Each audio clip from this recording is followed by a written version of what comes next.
Assalamualaikum warahmatullahi wabarakatuh. Alhamdulillah rabbil alamin. Lahul hamdu kulluh wa lahul thana'u kulluh wa lahul syukru kulluh. Wa ashhadu an la ilaha illallah wahdahu la syarika lah. Wa ashhadu anna Muhammadan abduhu wa rasuluh sallallahu alaihi wa ala alihi wa sahbihi wa sallam, amma ba'd. Al-Quran kalamullah subhanahu wa ta'ala, datang dari Allah yang maha sempurna ilmunya, maha sempurna kebijaksanaannya. La ya'tihi al-batilu min bayni yadayhi wala min khalfihi tanzilun min hakimin hamid. Diturunkan dari Allah subhanahu wa ta'ala, tak akan datang kebatilan di dalamnya. Tidak datang dari depannya atau dari belakangnya. Tak akan datang syaitan untuk merubahnya atau mampu untuk merubahnya. Sehebat apapun orang mencoba untuk menukar, mengganti, menambah atau mengurangi Al-Quran, Allah Azza wa Jalla menjaganya dari semua tangan-tangan yang tidak bertanggung jawab ingin untuk merubahnya. Inna nahnu nazzalna dzikra wa inna lahu lahafizun. Kemudian disebutkan dalam ayat di surah An-Nisa, afala yatadabbaruna al-Qur'an walau kana min 'indi ghairillahi lawajadu fihi ikhtilafan katsira. Apakah mereka tidak tadabburi Al-Quran? Andai Al-Quran ini datang dari selain Allah Subhanahu wa taala, akan mereka dapati di dalamnya perselisihan yang banyak, pertentangan yang banyak. Jika ada pemahaman kita yang belum lagi mendalam, lalu ada menduga sebagian dari ayat-ayat sepertinya kurang sinkron, kurang serasi, kurang sesuai. Kenapa seperti ada pertentangan, perselisihan makna? Maka yang salah adalah pemahaman kita. Dan Allah Subhanahu wa taala benar semua kalamnya. Shadaqallah. InsyaAllah taala di salah-salah majlis kita akan bahas insyaAllah taala tentang ayat-ayat yang diduga oleh sebagian orang atau disangka oleh sebagian pemahaman bahwa ayat-ayat ini bertentangan. Maka kita bilang bertentangan zahirnya menurut pemahaman kita, tapi tidak bertentangan menurut para ulama. Bahkan sekian banyak buku yang dikarang tentang masalah ini. Di antaranya Ta'wil Mushkil Al-Quran karangan Imam Ibn Qutaybah. Dan juga ada buku ditulis oleh Syekh Muhammad Ibn Amin Asy-Syanqiti rahimahullahu ta'ala, dan itu dicetak biasanya bersatu dengan tafsirnya Adwa'ul Bayan, yaitu Daf'u Ittirab, menolak bergoncangnya pemahaman tentang masalah-masalah ayat Al-Quran. Begitu juga Imam Asyuti rahimahullahu ta'ala memasukkan dalam bab dari 80 bab yang ada di kitab Itqan fi Ulum Al-Quran, maka pada bab yang ke-46 beliau bahas tentang masalah ini, tentang masalah ayat-ayat yang mungkin diduga oleh sebagian orang ayatnya bertentangan padahal tidak. Kita lihat insyaAllah ta'ala beberapa contoh dalam bab ini, yaitu tentang penciptaan Nabi Adam alaihi salam. Penciptaan Nabi Adam disebutkan dalam beberapa ayat. Ini bervariasi berbeda-beda. Coba jemaah kita lihat di surat Ali Imran ayat ke-59, tepatnya di halaman 57. Halaman 57. Yang punya Quran terjemah di rumah bisa dicari. Di halaman 57 pada ayat ke-59, firman Allah Subhanahu wa taala, A'udzu billahi minasyaitonir rajim. Inna mathala Isa 'indallahi kamathali Adam. Khalaqahu min turabin thumma qala lahu kun fayakun. Sesungguhnya misal penciptaan Isa di sisi Allah adalah seperti penciptaan Adam. Artinya kalau kalian heran dengan adanya Nabi Isa lahir tanpa ayah, bagaimana dengan Nabi Adam? Ayah tidak ada, ibu tidak ada. Allah menciptakan Adam min turab, dari tanah. Turab ini tanah kering, tanah berdebu. Kemudian Allah berfirman kepadanya, kun, jadilah. Fayakun, maka jadilah dia seorang manusia. Berarti di ayat ini, Ali Imran 59, Nabi Adam diciptakan dari turab, dari tanah kering, tanah berdebu. Sekarang kita lihat ayat yang lain, yaitu di halaman 457 di Quran Surat Sad, Surat 38, tepatnya ayat ke-71. Ayat ke-71. Yaitu firman Allah Subhanahu wa taala, "Idz qala rabbuka lil malaikati inni khaliqun basharan min tin." Ingatlah ketika Tuhanmu berfirman kepada malaikat, "Inni khaliqun bashara", sesungguhnya aku akan menciptakan manusia min tin, dari tanah. Tanah yang tadi turab, tanah sekarang tin. Yang dimaksud dengan tin yaitu tanah berlumpur bercampur air. Tanah yang tadinya berdebu sekarang dicampur air, maka menjadi tin. Kalau tadi dibilang Nabi Adam diciptakan dari tanah kering, kok sekarang diciptakan dari tanah basah? Bagaimana ini? Okey. Kemudian kita pindah ke ayat yang lain yang mungkin juga diduga berbeda dengan dua ayat tadi, yaitu ayat di halaman 262 di Quran Surat Al-Hijr, ayat halaman 263, ya, halaman 263, ayat 26.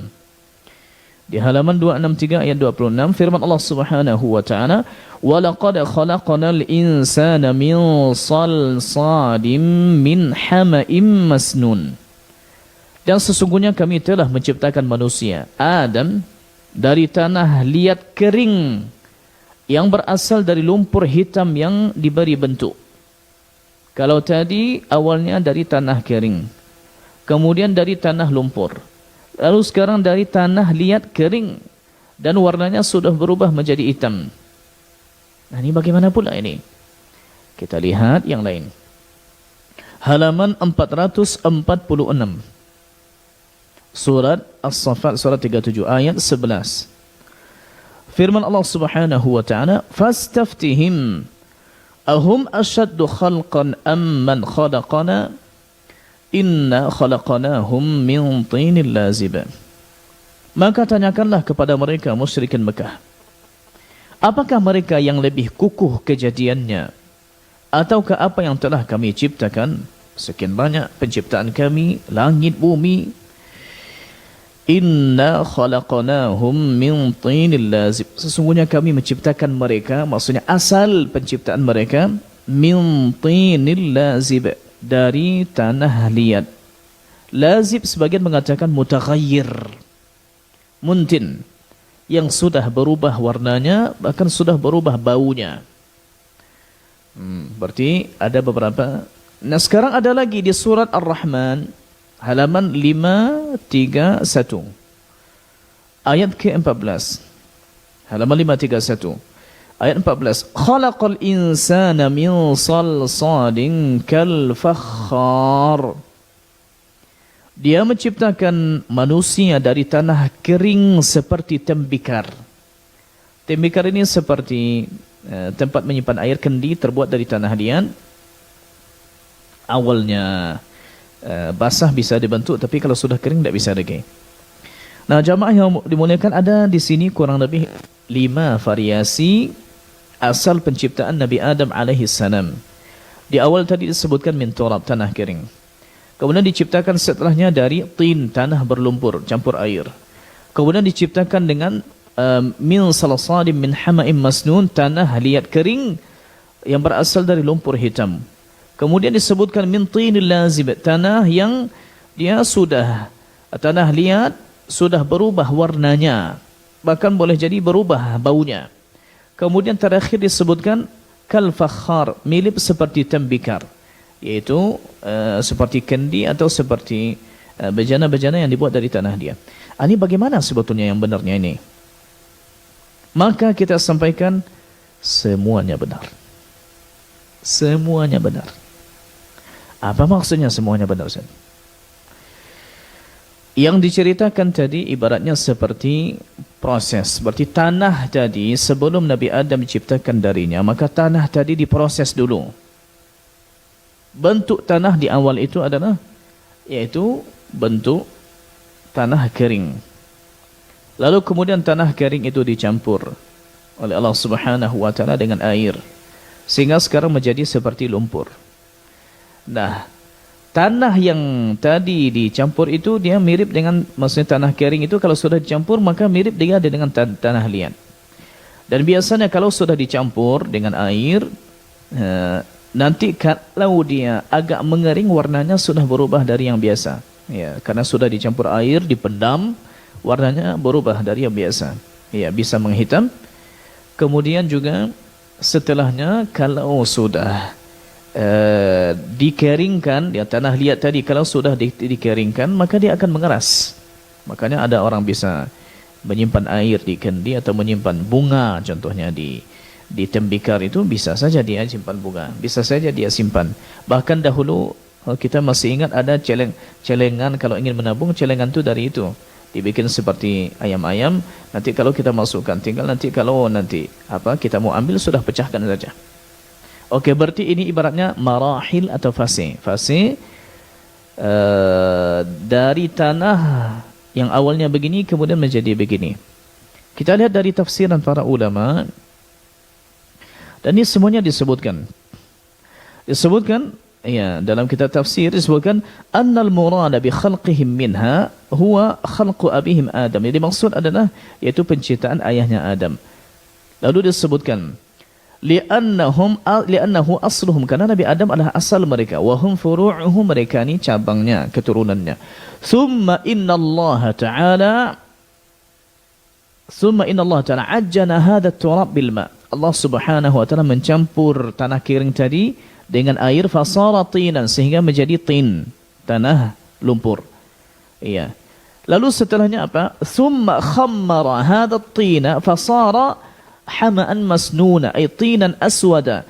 Kemudian tadi setelah dicampur lalu disimpan dan dibiarkan sehingga dia menjadi seperti tinan aswad mutaghayyir ar-rih, menjadi tanah yang tadinya tanah lumpur lalu berwarna kehitam-hitaman, ya, mutaghayyir ar-rih, termasuk juga dari sisi bau dia agak berbeda karena sudah dicampur, ya.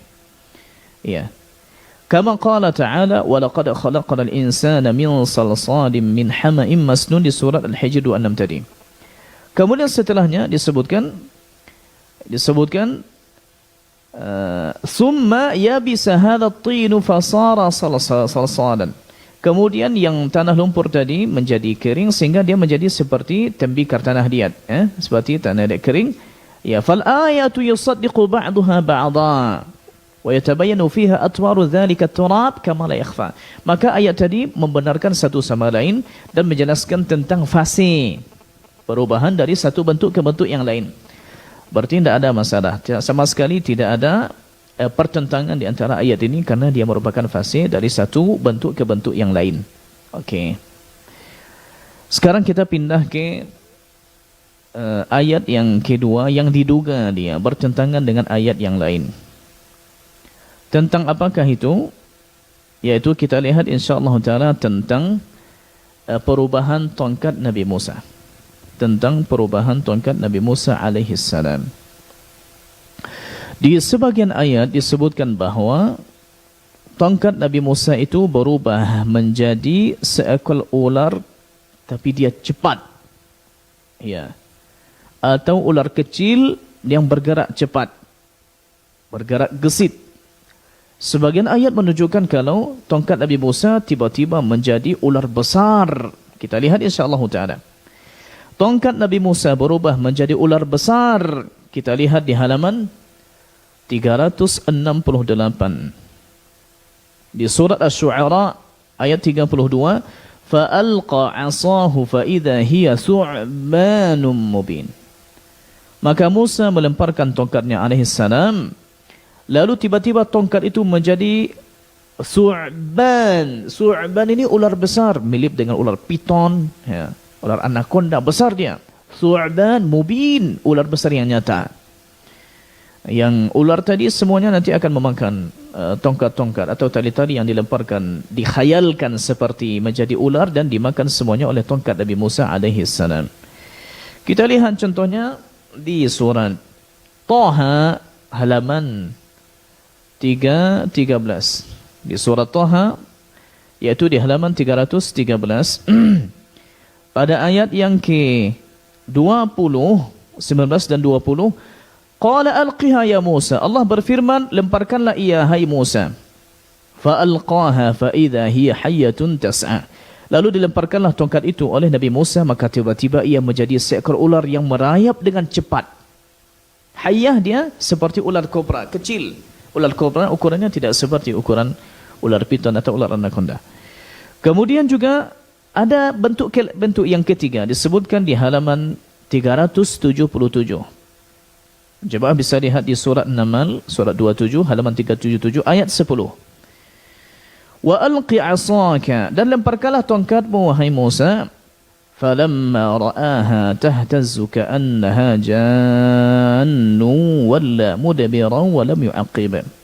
Maka tatkala tongkat itu menjadi ular dan Musa melihatnya bergerak-gerak seperti seekor ular yang gesit. Jan.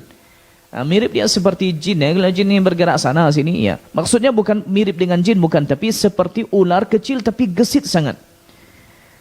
Larilah ia berbalik ke belakang tanpa menoleh. Nabi Musa karena khawatir takut maka beliau lari ke belakang. Allah Subhanahu wa taala memanggil Nabi Musa, "Ya Musa, la takhaf, inni la yakhafu ladayal mursalun." Wahai Musa, janganlah kamu takut, sesungguhnya orang yang dijadikan rasul tidak takut di hadapanku. Baik. Berarti tongkat Nabi Musa bisa berubah jadi ular kecil yang gesit atau menjadi ular besar. Apa ini maksudnya? Maka kita punya dua jawaban. Kita punya dua jawaban. Sama sekali tidak bertentangan ayat ini. Jawaban pertama, kondisinya beda, waktunya beda. Kapan dia berubah menjadi ular kecil yang gesit, kapan dia berubah menjadi ular besar. Kalau kita baca contohnya di surat Taha, juga di surat An-Naml, ada juga di surat Al-Qasas, yaitu berubah tongkatnya setelah dilemparkan menjadi ular gesit. Itu terjadi kapan?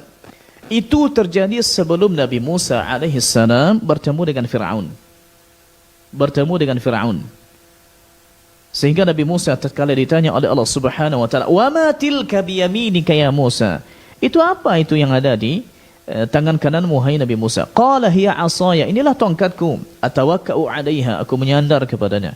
Wa ahussu biha 'ala ghadami, aku bisa halau dengannya kambing-kambingku. Wa liya fiha ma'aribu ukhra, aku punya tujuan lain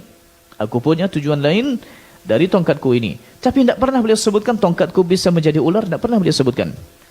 Menunjukkan kalau mukjizat ini beliau tidak tahu asal tongkat ini berpotensi setelahnya menjadi mukjizat, menjadi ular.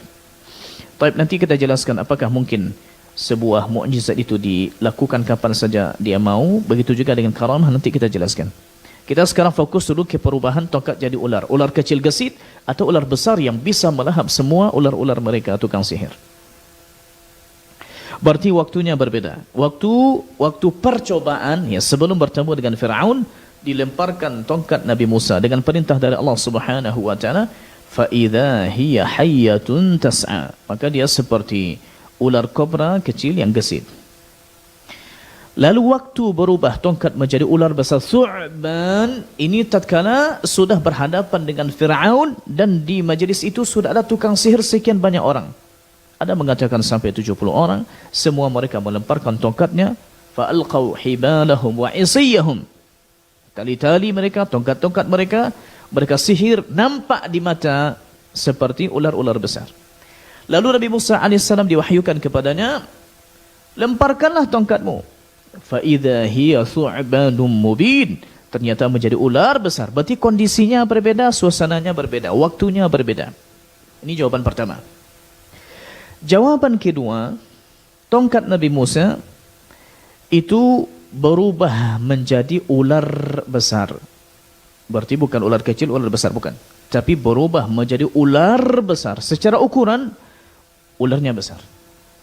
Tapi secara geraknya cepat. Karena biasanya ular kalau badannya besar, dia agak lama dia berjalan. Untuk kembali, contohnya dia berjalan lalu susah dia karena badannya berat dan besar. Tapi tongkat Nabi Musa ketika dilemparkan di hadapan tukang sihir menjadi thu'banun mubin. Ularnya badannya besar, tapi secara gerak seperti faida hiya hayyatun tas'a. Seperti dia ular kecil yang gesit. Masya Allah. Berarti tidak berpengaruh baginya berat badan. Jawaban seperti ini jemaah kita lihat sebagaimana diungkapkan oleh Imam Az-Zarkashi rahimahullahu ta'ala dalam kitab Al-Burhan fi Ulumil Quran. Kata beliau begini. فَإِذَا هِيَ ثُعْبَانٌ مُبِينٌ وَفِي مَوْضِعْ تَهْتَزُّ كَأَنَّهَا جَانٌ وَالْجَنُّ الصَّغِيرُ مِنَ الْحَيَّاتِ. Al-jan adalah ular kecil. وَالثُّعْبَانُ الْكَبِيرُ minha. Sementara thu'ban itu yang besar dia. Bagaimana cara mengumpulkannya? وَذَلِكَ لِأَنَّ خَلْقَهَا خَلْقُ الثُّعْبَانِ الْعَظِيمِ. Dia kalau dari sisi besar tidaknya ini besar seperti ular besar. واهتزازها وحركاتها وخفتها كاهتزاز الجان وخفته. Tapi kalau geraknya, kalau dia contohnya melingkar-melingkar begini, iya, maka seperti ular kecil, ringan. Nah, ini maknanya sebagaimana dikumpulkan oleh para ulama. Berarti dengan begitu sama sekali tidak ada sama sekali pertentangan. Taib. Kata Imam Ibn Katsir rahimahullahu ta'ala, sebuah riwayat dari Sa'id bin Jubair, seorang tabi'in. Beliau meriwayatkan dari gurunya Abdullah bin Abbas radhiyallahu anhuma. Abdullah bin Abbas tatkala menafsirkan fa'alqa 'asahu Nabi Musa, melemparkan tongkatnya, fatahawwalat hayyatan 'azimatan faghiratan faha. Berubah tongkat itu menjadi hayyah. Hayyah seperti ular kobra, cuma besar ukurannya. Faghiratan faha. Dia membuka mulutnya. Musri'atan ila Fir'aun. Cepat dia melangkah ke Fir'aun. Cepat dia melingkar ke Fir'aun ya. Falamma ra'aha Fir'aun annaha qasidatun ilaihi iqtahama an saririhi. Tatkala Fir'aun melihat bahwasanya dia ular tadi menuju ke Fir'aun, lari Fir'aun dari tempat singgasananya, dari tempat dia duduk. Wastaghatha bi Musa ila an yakuffa anhu fafa'al. Lalu dia minta tolong ke Nabi Musa, minta selamat ke Nabi Musa. Jadikanlah tongkatmu itu seperti biasa lagi, takut aku. Akhirnya fafa'ala, Nabi Musa melakukannya. Ada juga riwayat dari Qatadah mirip dengan itu. Kemudian juga ada riwayat dari As-Suddi mengatakan was-su'ban az-zakaru minal hayyat. Yang dimaksudkan su'ban adalah jenis jantan dari hewan, dari ular kobra. Kalau dia besar contohnya, maka ada yang jantan, ada yang betina. Yang jantan disebut dengan su'ban. Nah, berarti ini jawaban ketiga. Jawaban ketiga, berarti su'ban tidak berbeda dengan hayyah. Ya, karena hayyah itu ada yang kobra itu ada yang betina, ada yang jantan. Yang jantan disebut dengan su'ban. Nah, ini jawaban ketiga. Tapi di sini perlu kita ingatkan jamaah tentang masalah mu'jizat dan karamah. Jadi, ya, bahwa mu'jizat dan karamah itu murni datangnya dari Allah Subhanahu wa taala. Tidak bisa direkayasa, tidak bisa dimunculkan kapan orangnya mau. Karena bagi sebagian orang yang bisa mendatangkan sebuah, anggaplah sebuah kejadian luar biasa, amrun khariq lil 'adah. Dia bisa lakukan contohnya begini dan begitu dan orang terpukau dengannya. Hebat kali ini. Sementara dia bisa tunjukkan kapan saja pertunjukan ini, pertunjukan itu, maka ini bukan mukjizat, ini bukan karamah, apalagi mukjizat. Kenapa demikian? Yuk kita lihat apa yang disebutkan oleh Imam Asy-Syafi'i rahimahullahu taala. Kata Imam Asy-Syafi'i rahimahullahu taala, "Idza ra'aitumur rajula yamshi 'alal ma'i aw yatiru fil hawa, fala taghtarru bih." Jika engkau melihat, jika kalian melihat ada seorang yang bisa dia berjalan di atas air, tidak tenggelam, yatiru fil hawa, bisa terbang di udara, fala taghtarru bihi, jangan kalian itu terkecoh dengannya, jangan tertipu dengannya. Hatta ta'ridu amrahu 'ala al-kitab was sunnah, sampai kalian hadapkan, kalian bandingkan apa yang dia miliki itu dengan kitab dan sunnah. Betulkah ada di kitab dan di sunnah yang demikian? Akidah beliau ni benar atau tidak? Salatnya terjamin atau tidak? dalam mengikuti Nabi ada bid'ah atau tidak? Ini harus kita jaga, karena orang yang punya karamat itu wali Allah Subhanahu wa taala. Yang punya karamat itu wali Allah taala. Wali Allah taala alladzina amanu wa kanu yattaqun. Mereka beriman dan bertakwa. Kalau mereka bertakwa, mereka sangat menjaga agar amalan mereka ini tersembunyi dan tidak dibangga-banggakan.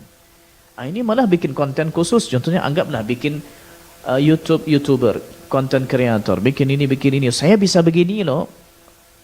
Itu bukan karamah. Itu bisa jadi dari syaitan. Disebutkan oleh ulama yang lain. Abu Yazid Al-Bustami, beliau sebutkan, lillahi khalqun katsirun yamshun 'ala al-ma' wa la qimata lahum 'inda Allah. Allahu akbar. Allah Subhanahu wa taala punya makhluk yang banyak, bisa berjalan di atas air, wa la qimata lahum 'inda Allah. Tapi tidak ada nilai mereka di sisi Allah Taala.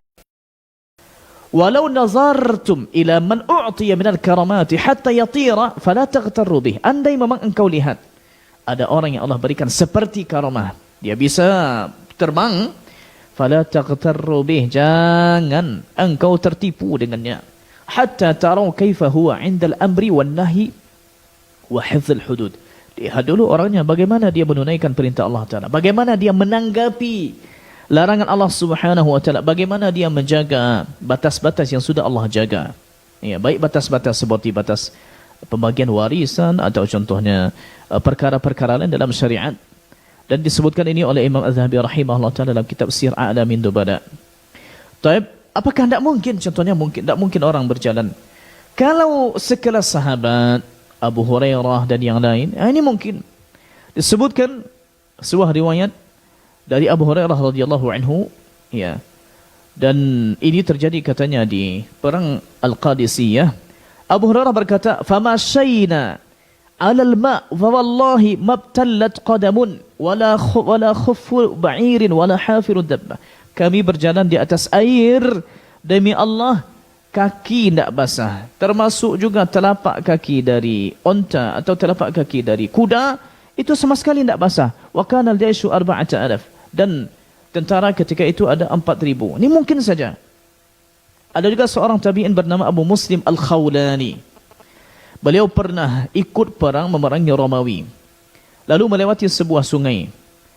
Beliau mengatakan kepada sahabat, "Ajizu bismillah." Seberangilah sungai ini dengan nama Allah Subhanahu wa taala. Lalu mereka lewat, subhanallah, itu sama sekali tidak ada falam yablughu min ad-dawab illa ila ar-rukab. Artinya kalaupun terbenam itu hanya sampai ke lutut saja. Sampai ke lutut. Padahal sebetulnya sungai itu dalam. Bisa mereka berjalan ke sana. Kalau orangnya seperti Abu Muslim Al-Khawlani, seorang tabi'in yang taat Masya Allah. Atau seperti Abu Hurairah contohnya, yang memang beliaulah orang yang paling banyak meriwayatkan hadis Nabi SAW, dekat dengan Nabi. Ittiba'nya jangan ditanya. Nah, kita tidak heran dengan orang seperti ini.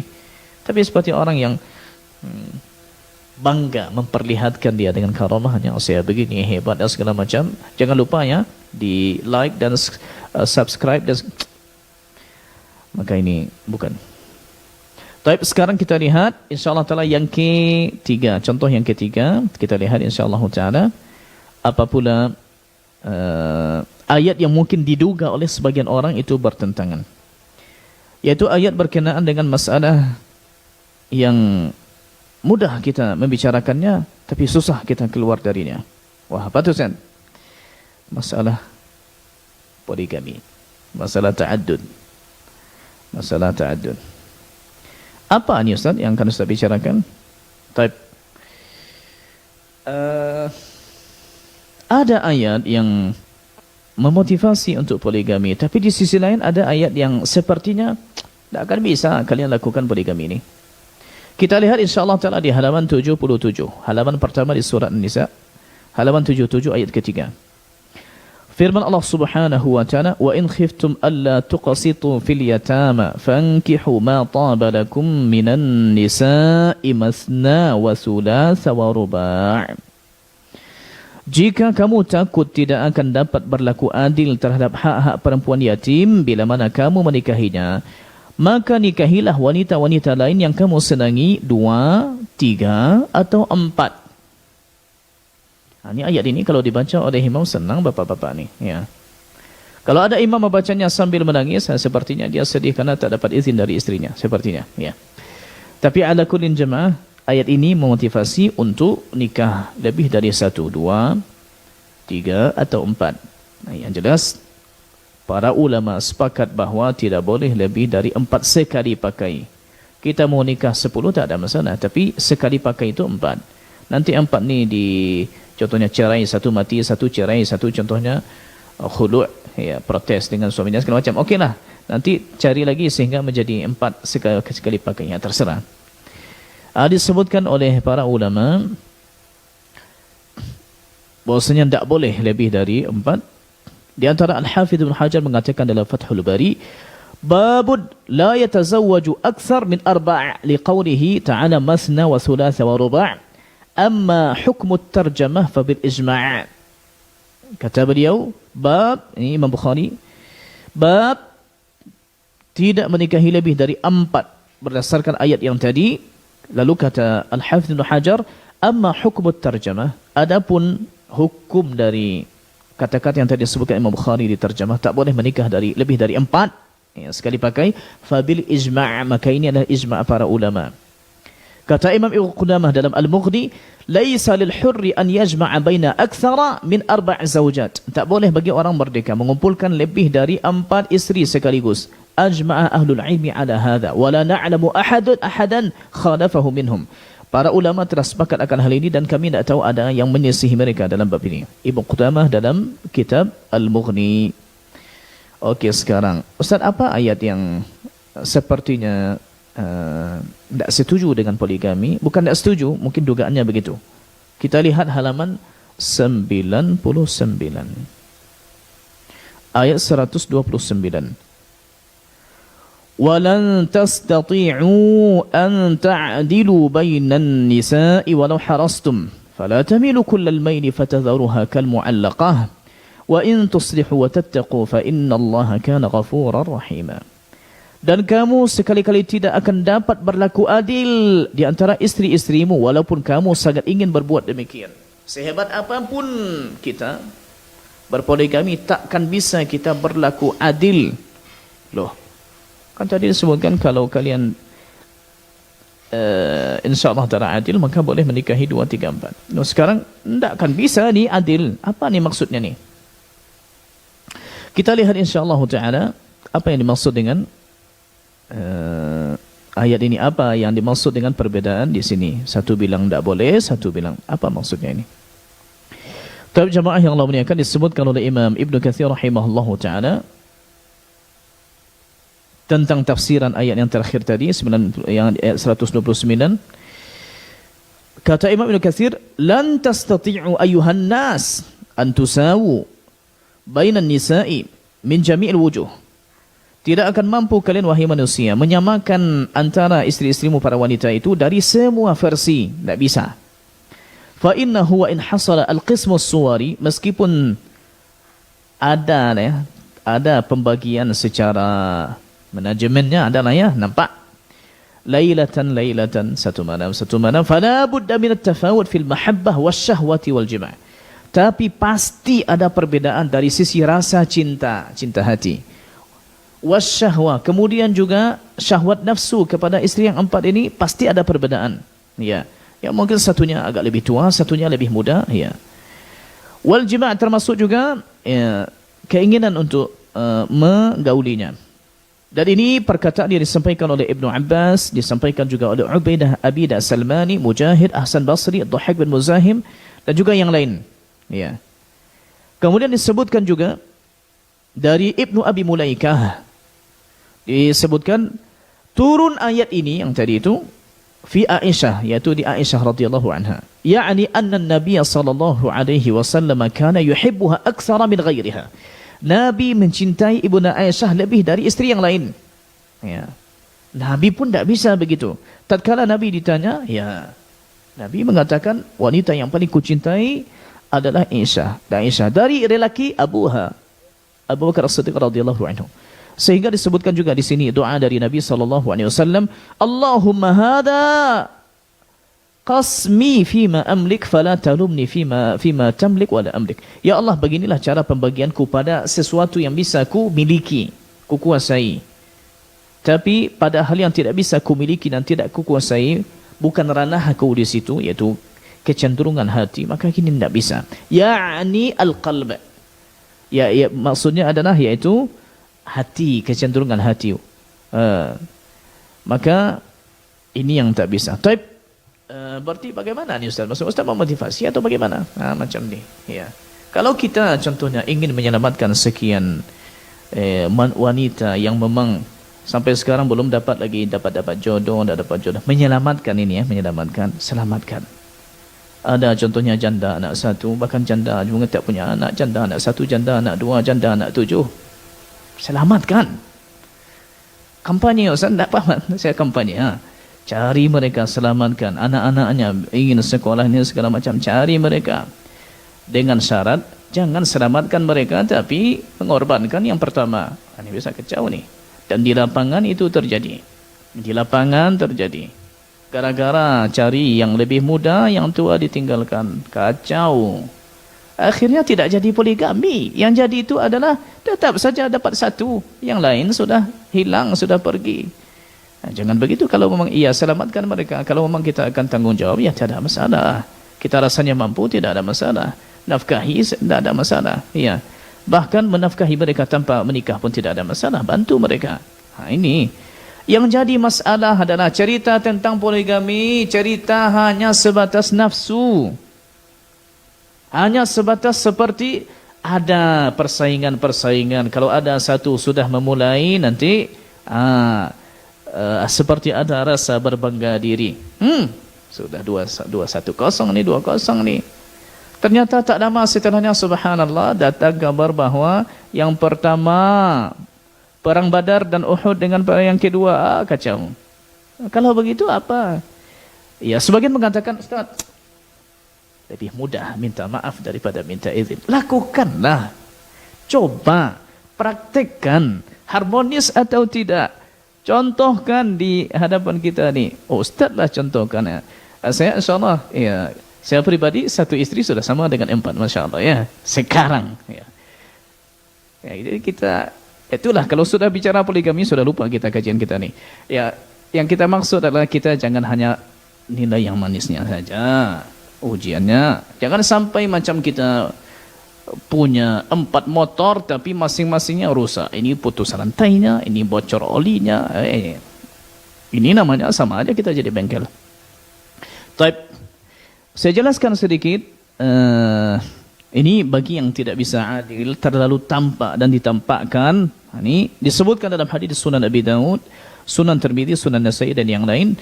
Sebutkan, man kana lahum ra'atan yamilu li ihdahuma 'ala al-ukhra, jaa'a yaumil qiyamati ahadu shiqqaihi ma'il. Siapa yang punya 2 istri, yamilu li ihdahuma 'ala al-ukhra, kecenderungannya jelas tampak ke yang salah satunya, pada hari kiamat nanti dia akan datang, ahadu shiqqaihi ma'il, salah satu dari anggota badannya itu miring. Dia mau jalan lurus tapi macam ni, miring ke kiri, miring ke kanan, miring ke depan, miring ke belakang, ma'il. Hadis ini disahihkan sanad oleh Syekh Albani rahimahullahu taala. Dan perlu juga dalam bab ini kita jelaskan ni sejauh ilmu kita. Sejauh ilmu kita, dan insyaAllah ta'ala itu tidak akan kita ambil dari saku kita ambil dari kalam para ulama. Apakah hukum ta'addud poligami ini sunnah atau jaiz atau mubah? Kalau sunnah maknanya melakukannya jauh lebih baik, tapi kalau mubah boleh dilakukan, boleh tidak dilakukan. Sejauh yang kita tahu dalam bab ini, wallahu ta'ala a'la wa alam, disebutkan oleh Imam Ibn Rushd dalam kitab Bidayatul Mujtahid, jilid ketiga halaman 64, ittafaqal muslimun ala jawazi nikahi 4 minan nisa' ma'an wa dhalika lil ahrari minar rijal. Sepakat kaum muslimin akan bolehnya menikahi 4 wanita sekaligus, dan itu diberlakukan bagi orang yang merdeka, lelaki yang merdeka. Kita ulang lagi, Kita disebutkan oleh Imam Al-Baghawi dalam Syarhus Sunnah, ittafaqatil ummatu ala anna al-hurra yajuz lahu an yankiha 4 harair. Disepakati oleh umat Islam bahawa lelaki yang merdeka boleh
على أن الحر أن يتزوج على أن للحر أن يتزوج 4 وإن خاف ألا يعدل. Disebutkan sepakat kaum muslimin, sepakat semuanya bahwasanya bagi lelaki merdeka boleh untuk menikahi 4 isteri, 4 wanita, wa in khafa, meskipun dia khawatir, ada kekhawatiran di hatinya nanti tidak adil, masih semacam dugaan mungkin tidak adil nanti. Orang seperti ini boleh untuk menikahi 4. Kita tambahkan lagi, berkata Imam Ibn Abdul Bar dalam kitab Istizkar, ini semua menukil ijma', ittafaqal jami' ala anna lil hurri an yatazawwaja 4 wa in khafa alla ya'dil. Sepakat semua bahwasanya bagi lelaki merdeka boleh dia menikahi 4 isteri meskipun dia khawatir dia tidak akan adil.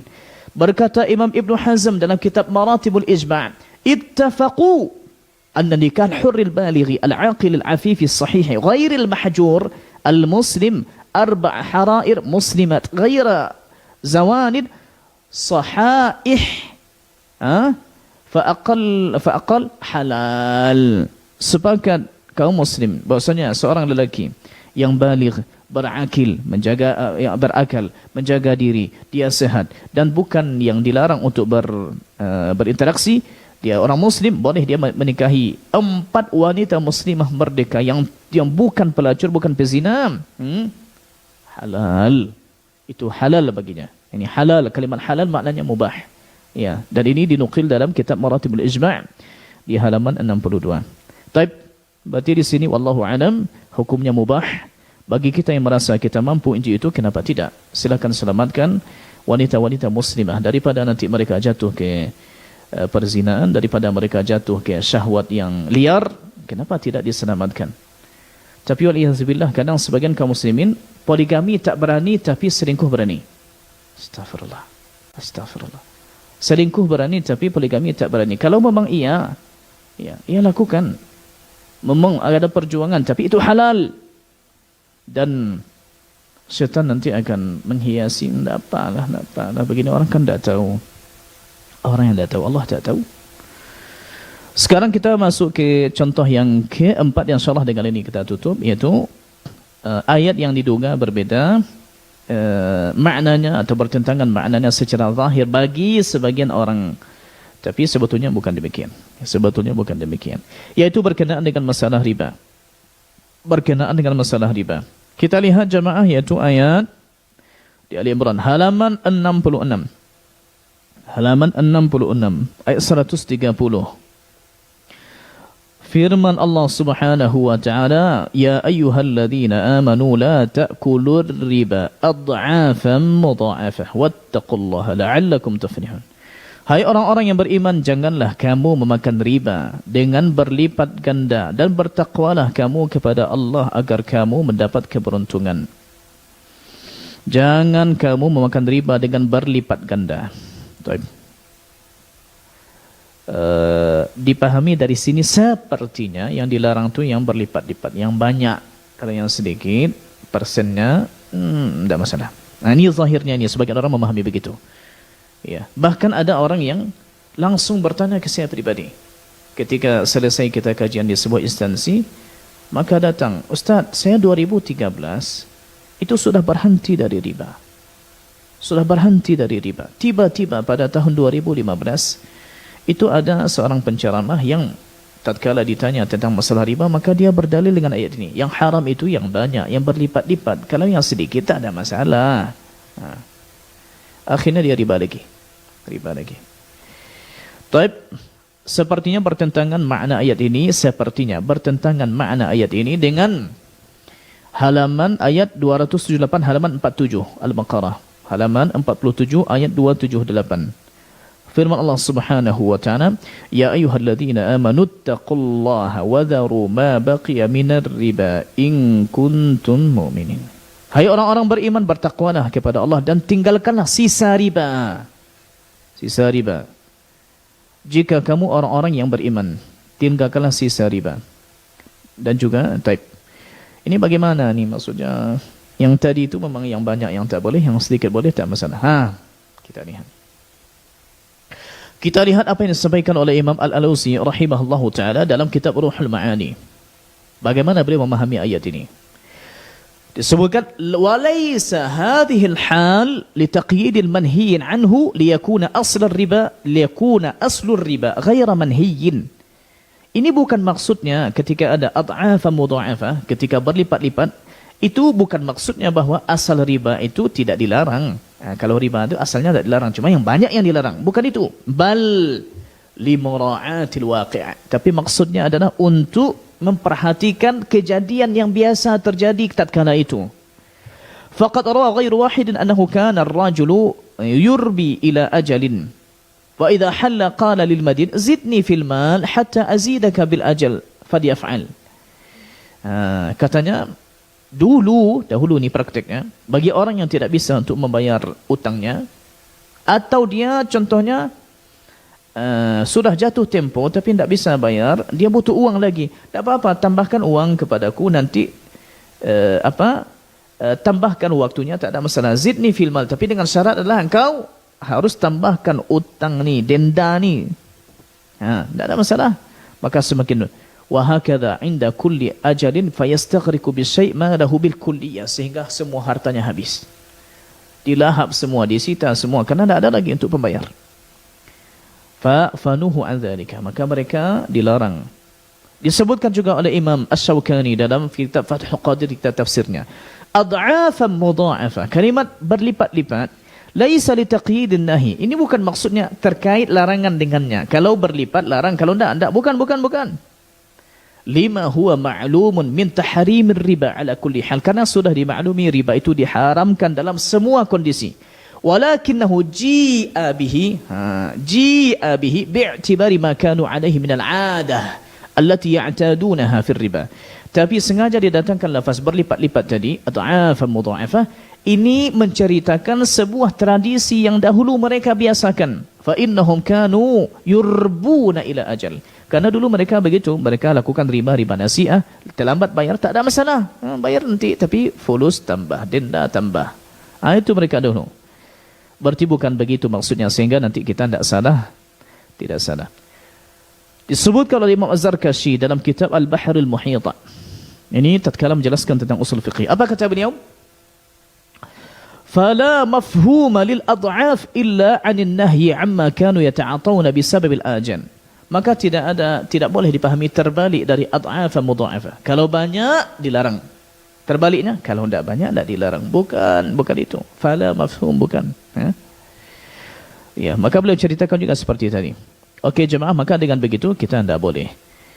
Taib, ada juga sebagian ulama mengatakan bahawa ayat yang berkenaan dengan riba di awal di Imran, la ta'kul riba ad'afan mudha'afa, ada juga mengatakan kalau Kalau ayat itu sudah dimansukh, hukumnya sudah. Anggap contohnya yang banyak yang dilarang, yang sedikit tidak. Oh enggak, ayat ini sudah dihapus hukumnya. Kata Imam Al-Jassas dalam kitab Ahkamul Quran, di jilid kedua halaman 325, beliau sebutkan begini. Dalla dhalika ala fasadi qawlihim fi dhalika wa yalzamuhum fi dhalika an takuna hadhihi dalalah mansukhah biqawlihi ta'ala wa harrama ar-riba wa ahallallahu al-bay'a wa harrama ar-riba. Berarti ayat yang tadi itu kalaupun agak dianggap contohnya akan diadui, ayat yang tadi di ad'afa mudha'afa berlipat-lipat yang dilarang itu sudah dihapus wa harramar riba. Allah haramkan riba, mau sedikit mau banyak sudah tidak ada lagi. Nah, taib ini kalau kita bilang harus dinasikh ya. Apalagi Nabi kita sallallahu alaihi wasallam ketika haji wada' 3 bulan sebelum beliau meninggal, salah satu pesan yang beliau sampaikan sebagaimana hadis Jabir yang panjang, apa kata beliau? Wa ribal jahiliyati mawdu'. Riba yang diberlakukan di zaman jahiliyah itu sudah dihapus, tidak boleh lagi. Wa awwalu riban ad'u ribana. Riba paling pertama sekali ku letakkan di bawah telapak kakiku dihapus adalah riba yang kita berlakukan di masa jahiliyah, yang kalian berlakukan oleh Quraisy di masa jahiliyah. Wa riba Abbas bin Abdul Muttalib fa innahu mawdu'un kulluh. Dan riba Abbas bin Abdul Muttalib semuanya diletakkan di bawah, dihapus, diletakkan di bawah telapak kakiku, tidak ada lagi. Ya, tidak ada lagi. Di antara hal menunjukkan bahawa surah Ali Imran yang tadi pertama, jangan makan riba berlipat-lipat, surah Ali Imran jamaah itu turunnya di tahun ketiga setelah perang Uhud. Yaitu datang rombongan dari Najran, datang ke Nabi SAW. Najran ini mereka tinggal di bagian selatan Arab Saudi, mereka beragama Nasrani. Mereka datang ke Nabi SAW untuk mendebat Nabi terkhusus masalah Isa ibn Maryam, terkhusus tentang masalah Isa bin Maryam. Ya. Lalu Nabi siap untuk melakukan mubahalah, yaitu melakukan ibaratnya seperti doa, siap doa, tanding doa, dan siapa yang nanti bohong mereka dari pernyataannya maka terkena laknat Allah Subhanahu wa taala.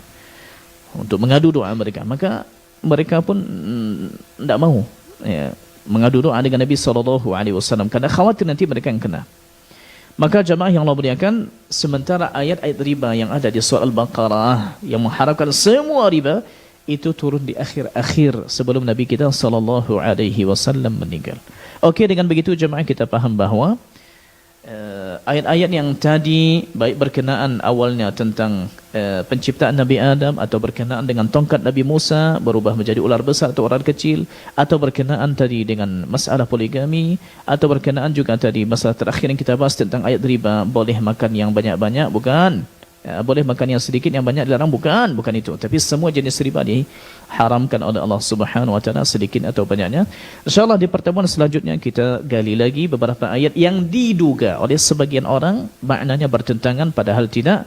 Insyaallah taala dengan taufik dan bimbingan dari Allah Subhanahu wa taala. Subhanakallahumma bihamdik asyhadu an la ilaha illa ant astaghfiruka wa atubu ilaik. Wassalamu alaikum warahmatullahi wabarakatuh.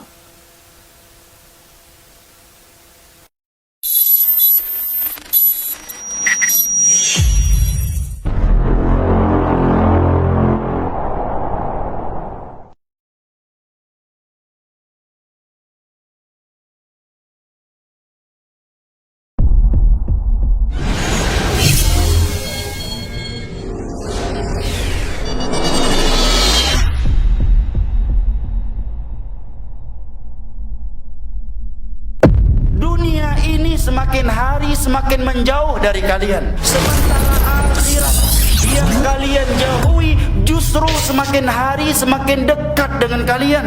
Safari dakwah di Rokan Hulu dan Pekanbaru bersama Ustaz Farhan Abu Raihan Hafizahullah, tanggal 26 hingga 28 September 2025. Sesungguhnya dunia ini memiliki anak-anaknya, budak-budaknya, dan akhirat juga memiliki budak-budaknya. Maka menjadilah kalian dari budak-budak akhirat, anak-anaknya akhirat, dan jangan sekali-kali kalian menjadi anak-anaknya dunia, dan jangan sekali-kali syaitan menipu kalian.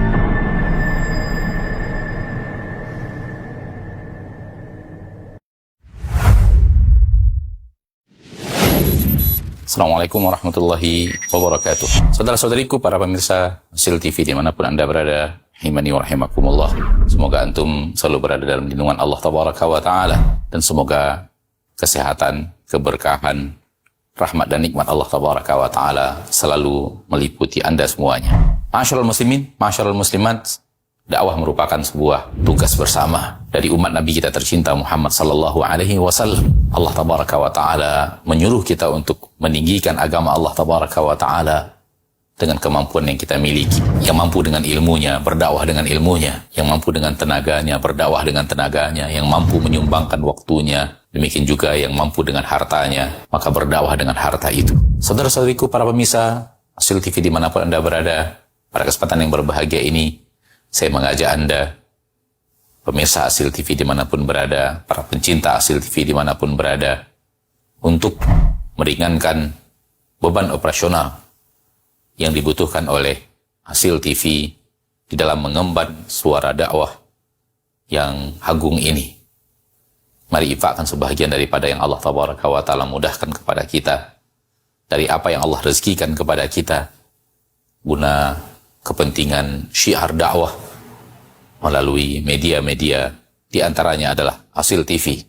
Melalui Hasil TV, sangat banyak saudara-saudari kita kaum muslimin dan muslimat yang bisa mendapatkan dakwah di bumi yang sangat jauh, di negeri yang sangat terpencil. Bahkan tidak sedikit dari mereka yang mendapatkan hidayah kepada sunnah Rasulullah SAW melalui media Hasil TV yang kita cintai. Semoga apa yang antum berikan merupakan pembuka kebaikan, merupakan pembuka hidayah bagi saudara-saudari antum menuju jalan yang sesuai dengan sunnah Nabi kita tercinta SAW, sehingga di akhirat mendapatkan pahala bagaikan seorang yang di tangannya Allah Tabaraka wa Ta'ala bukakan hidayah kepada seseorang, seperti yang dikatakan Nabi kita tercinta SAW, la iyahdiyallahu bika rajulan wahidan khairun laka min humurin na'am. Sekiranya satu orang mendapatkan hidayah melalui dirimu, melalui usahamu, melalui apa yang telah engkau berikan, melalui apa yang telah engkau dakwahkan, maka itu lebih baik daripada unta merah. Sebagian para ulama mengatakan lebih baik daripada dunia dan perhiasannya. Sallallahu wasallam wa baraka wa an'am ala abdihi wa rasulihi Muhammad walhamdulillahi rabbil alamin. Assalamualaikum warahmatullahi wabarakatuh.